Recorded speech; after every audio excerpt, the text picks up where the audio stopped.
In thinking about what national and local governments can do to mobilise finance, there's a real role for donors here. So we know there's a major infrastructure financing gap. Everyone talks about it, every panel you go to, every event on finance, and particularly urban finance, talks about this. However, I think to date there's been a relative disconnect between having that discussion at a national level and then taking that down to a local level and saying, what do cities need? And that's often because sometimes the urban infrastructure projects at a city's level are quite small. Not all of them, but especially at the secondary level, are not seen as kind of big package items. So I think there's a role for donors in influencing at the national level to provide that support to cities and to improve the enabling and regulatory environment to allow them to raise finance, but also to improve the intergovernmental transfers. I think there's also a role for donors like DFID to work more on public financial management. So traditionally this is what we've done when it comes to governance and financing at a national level. However, that hasn't always trickled down to local level engagement, and that's something that we could do more to expand on.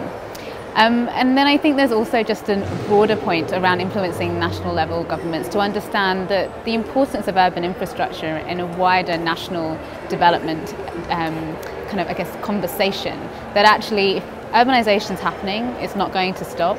So what is it that we can do to harness the opportunities of that and influence national governments to understand that actually thinking about the spatial economic geography of their countries is actually quite inherent in thinking about the overall development. And that really is at the heart of what DFID is looking at when it's looking at transformational economic growth and transformational change with our partner countries, and cities are a critical piece of that.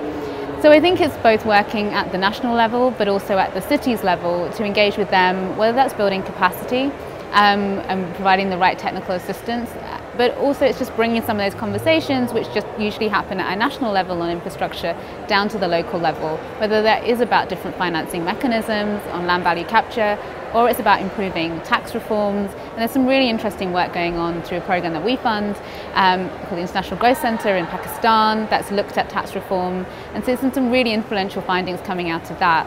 But I think also just the work that we are supporting through the Coalition for Urban Transitions and the World Resources Institute and C40 with other government departments in the UK is just trying to raise the level of dialogue and the knowledge and sharing of information about how we can really do this and bridge that gap for cities.